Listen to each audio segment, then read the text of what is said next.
Yo everyone, today I'm going to teach you how to master race pace on F1 2025, covering a range of topics such as how much to push your car, how much to push the tires, how to do the track limits, battery management, and everything in between. So yeah, this is going to be a global guide on how you could be mastering race pace on F1 2025. Hopefully the video will be helpful, informative for you as well, and after watching the video you can learn a little bit more about the race pace. And yeah, it's something that I feel is talked about a lot. A lot of people talk about race pace, even qualifying pace, just pace in general, but I think it's quite hard to really understand where to go with it, because there's so many things, there's so many nuanced details about race pace, car setup, how hard you want to push, the strategy, how comfortable are you with the car, how much practice have you done. There's just so many nuanced details what add up to good, bad, or average race pace along the way, and how you judge your own result and your own performance in the race. So this video will be like a shortcut and basically explaining what I feel is important for my own race pace, what I do to manage it, and how I go about trying to maximize it as well. So the first and probably most important topic is how hard to push the tires. So in qualifying, ideally we push to 100% of the tire grip, the car grip, and our own limit all the time, right? That's how you get the best qualifying lap, and that's how you can be achieving your pole positions. But in the race, especially on F1 2025, the tire wear is really sensitive, especially the surface tire temperature. That is really sensitive on this year's iteration of the Formula 1 game. So in the race, regardless of the tire that you're on, you really want to be pushing about 96 to 98% of the limit, and that limit is relative to the qualifying and the pace that you would be trying to extract in qualifying. So if you're pushing super hard in qualifying, imagine that, but reduce 2 to 4% of the pushing level, depending on the track tires that you're on. For example, we're here on Bahrain with a soft compound tire. They're going to start overheating, and you can see already on lap 2, coming towards the end of lap 2 actually, to be fair, we're already on 14% tire deg, and we've got almost a 4-second lead to the AI behind us. So we're driving at a good pace, right? And you can see it's already at 15%. So the tires are dramatically wearing out very quickly, even while I'm driving smoothly and in this situation. So this is a track, this is a circumstance that you'd want to be pushing to about 96%, because the tires are just wearing out so quickly. It's better to drive a little bit slower at the start of the stint, save your tires, keep them in a good balance and a grip optimal window, and then have the better grip and the better performance later in the stint. If you over push on the first laps like I'm going to do right now, you're maybe going to gain for a lap and a half, maybe 2 at maximum. But after lap 2, after lap 3, your tires are going to be absolutely destroyed, and you're not going to have the grip to be fighting anymore. This is where you see people have a phenomenal pace in the first 2 to 3 laps of a stint, but then immediately start falling away after that, and they can no longer match their pace performance towards the end of a stint as what they could do at the start. So now we're just going to start sending it. We're going to start pushing like it's qualifying, going into these corners, trying to be at 100% of the grip limit 100% of the time, throwing the car and sliding it, just absolutely maximizing what we've got underneath us for these next well, let's say until the end of lap 3. You're going to see just throwing the car in. We're going a little bit wide here because the tires just don't have the grip to be dealing with it anymore. They're 13% on the front right, and of course it was just sliding across the surface of the road because it doesn't have the grip anymore. Going to this corner, you can just see, doesn't want to grip on the entry, doesn't want to grip on the exit. In this situation, we have a 50% distance race worth of fuel on the car. Well, I should say in the car. But of course, it's going to be equating to so much performance compared to qualifying. And additionally, in qualifying, your tires are always fresh, they're always grippy. You've got a low fuel amount, so your car is as good as it's going to get in terms of that situation. And already here on lap 4 of the race, we've got 29% tire deg on the rear axle, the rear left to be specific. So yeah, you can see and imagine just how less grip you have in this situation compared to a qualifying. Unlucky Piastri. And you can just see the car sliding around. So in summary, for the first point, always be pushing about 96 to 98% of the actual performance limit that you believe you can be at, and that'll be a good way to be optimizing your pace during the stints here on F1 2025. If you push at 100% in the race, you'll be okay for a lap. You'll be okay for a lap and a half, maybe. But after that lap and a half, maybe after 2 laps, you're going to be a sitting duck, and you're not going to have the grip and the tires to be performing any longer. You can be practicing this also in 5-lap races, because it forces you to be doing soft compound tires there. You can't change the tire compound. So you could even be practicing in a really quick and efficient way in a 5-lap online open lobbies about how much the tires go off even in a 5-lap race, you know.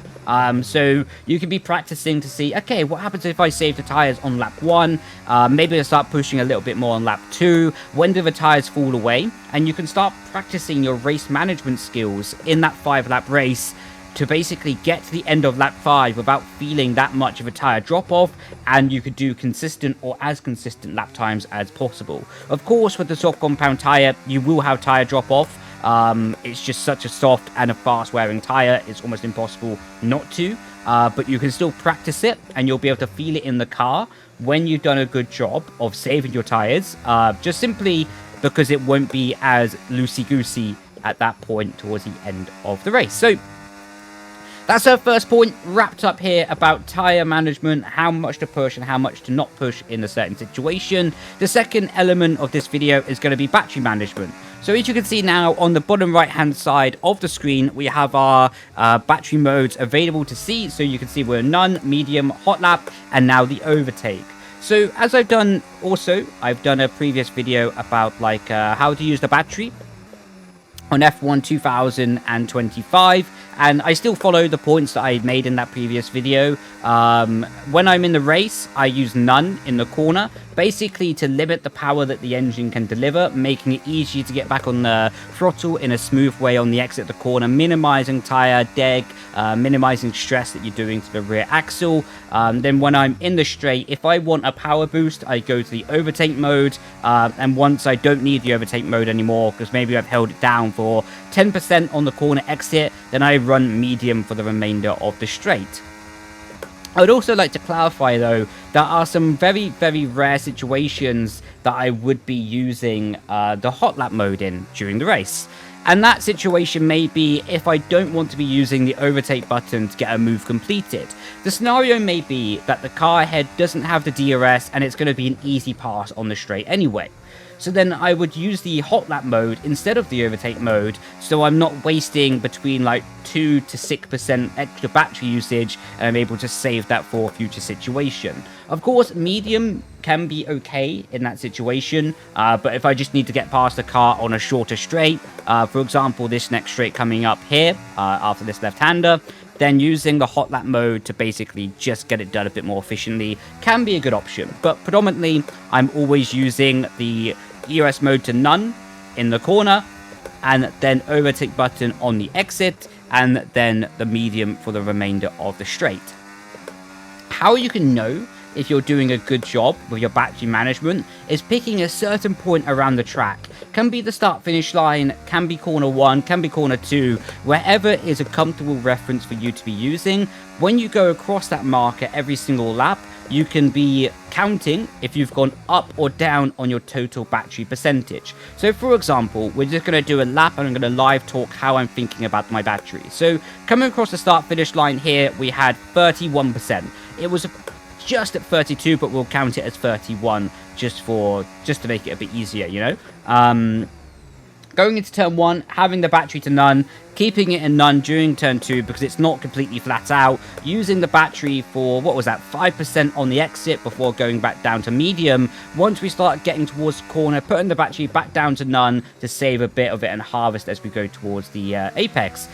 Here, we're just going to use the medium mode because the overtake button is not necessary for such a short straight. Back down to none, and wherever we're not going full throttle, we basically put the ERS mode back down to none to be harvesting the battery and to be saving it along the way. Because the exit is quite important, hold the battery down for a few percentage right there, going into the left-hander, back down to none in our normal routine, and then back on the power. Man, Pierre Gasly's out of the race as well. The attrition rate is crazy. Using the overtake button a little bit on the exit there. But remember, we came across the start-finish line with 31% on the battery available to us, right?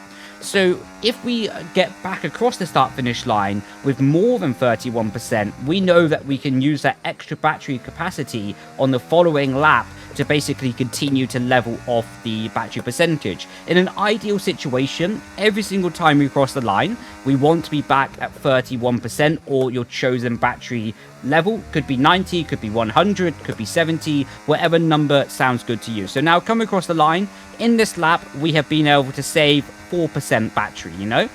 So now I know on this next lap, to continue being on an equal battery level from lap to lap, I have 4% extra allocation that I can be using to deploy at my own choice. So maybe I would use 4% extra here, and then burning a little bit longer to get a higher top speed down this following straight. And I'll just be keeping that in my mind, and basically, as long as I'm always going back across the start-finish line with the same amount of battery as I started the lap with, then I'm a-okay. If you save battery, you can use extra on the following lap as a balancing tool, just to keep it going at a nice steady level. And if you lose battery, then you have to basically run none ERS mode or less overtake button to just be saving that extra few percentage. So that can be an easy way that you can be in the race thinking about your battery percentage, and then you can just be counting it and making sure that you're not over deploying or wasting potential by not using battery when you could be. Moving on to the next segment of the video, and this is going to be about the pit lane entry and pit lane exit. Of course, I've done a tutorial about this as well, so I'm not going to spend loads of time speaking about this in the video here today, but we're just going to be touching upon it because it's a really important part of race pace. People only think, or mostly think, that race pace is when you're on the track, but to be honest, the pit lane entry and the pit lane exit can make all the difference in winning or losing a race. Getting the car slowed down really quickly, you can see 49 miles an hour going in. It was a little bit conservative in all honesty, but yeah. DRS trains, and it's very easy, or very difficult I should say, to overtake on this year's iteration of the Formula 1 game, and very easy to get stuck in a DLS train. So having a good pit entry, having a good pit exit can make all the difference on overtaking cars for an undercut or protecting yourself from overcuts, you know? So anything that you could be doing to gain lap time potential is worth doing. And a little sneaky thing is when you're coming out of the pit lane, you can see there we was able to open up the track a little bit more efficiently to be gaining an advantage. So going through here, you can see on the replay file, instead of just keeping the car to the right hand side and just doing the braking zone in a straight line, you can see we calculate when we're going to be clear of the pit lane exit line, what is here. As you can see, we've just gone over it right now. So right now, we are back fully on the track, and we're allowed to be doing the normal racing rules. Previously, to compare to that, if we just take a little look back at that as well, so just pressing the replay, while that solid white line is there, we have technically not re-entered the track. So by regulation, we have to stay to the right-hand side of that pit exit line. On some tracks it could be the left, some tracks it can be the right, depending on what side you are, but one thing is consistent, and that is you're not allowed to cross that solid white line, and if you do so, you'll get a warning from the game, and if you're doing league racing, you're probably going to get a penalty as well, just as a heads up. So the point is, we're able to go out and then basically cut over as much as possible to be opening up the first turn and to get the best exit possible, setting up our possible undercut attempt to our rivals and gaining that track position, and or extending the advantage as much as we possibly can be doing so in this situation as well. The final segment of this video is going to be about track limits. I think no one likes track limits, to be honest. And it's something that I think a lot of people fear during a race. And for good reason, to be honest. If you get a time penalty, pretty much your chance of winning is over. And no one likes getting a time penalty anyway. even if it doesn't compromise your chance of winning or getting the result that you feel like you could be getting in the race.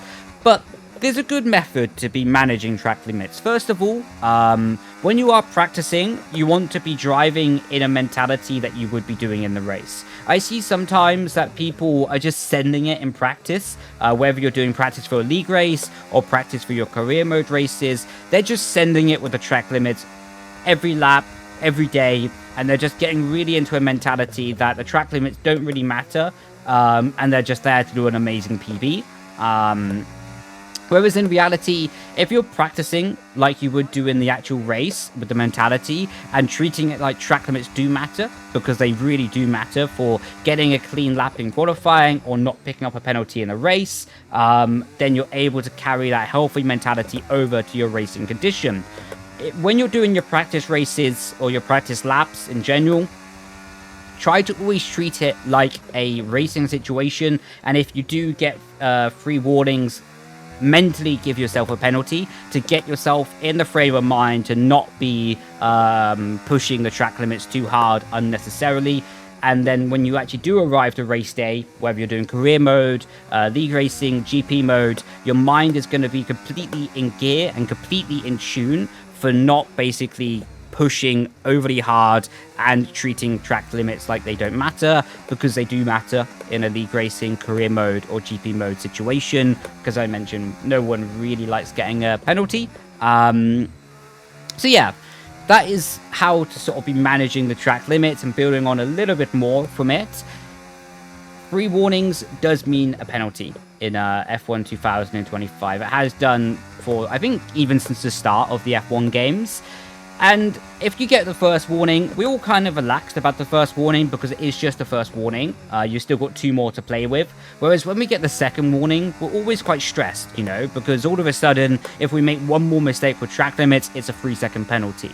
So I see sometimes people sort of don't really respect the first warning and they get it really early on in the race. And then they leave themselves in a situation that, for whatever reason, if they make a mistake or they're being pushed off the track or anything in between, then they get the second warning and they have to spend the next 10, 15, maybe 20 laps or however many laps are left in the race, basically stressing that if they get one more warning, they're going to get a 3-second time penalty and their chance of winning or the chance of picking up the result that they want to get is practically over. So yeah, my best advice is treat the first track limit warning with complete respect. Try to go as far into the race without picking up one, because if you can go to lap 20 without picking up a corner cut warning and you only get your first corner cut warning on lap 20, to be honest, you could do the rest of the race without really stressing about it, because even if you pick up your second warning on like lap 28, it's not that big of a problem to do an extra lap and a half without picking up a warning. But if you have 2 corner cut warnings by already lap 10, in this situation of Bahrain, we'll be doing 19 laps without picking up an extra corner cut warning. So effectively, we'll be doing almost double the distance without having to pick up a warning when we picked up 2 warnings in a 10 lap distance allocation. So yeah, that's sort of how I would be approaching track limits and my best advice around that as well. So hopefully this video has been informative to you. Hopefully it's been helpful to you. Of course, if you have any questions, feel free to leave them down in the comments and I'll do my best to answer them. Sorry that my throat has been a little bit raspy today. I still wanted to get this video out and do my best to make the content, but yeah, just as a clarification, my throat is a little bit raspy today. A lot of work over these last few days, so yeah, apologies if you did pick that up with my voice maybe not being as clear and stumbling over a few words along the way. But anyway, tried my best. Hopefully the video is good. Hopefully it can help you along the way. And yeah, have a fantastic day, and I will catch you in the next video. Grazie ragazzi. Ciao ciao. Bye bye.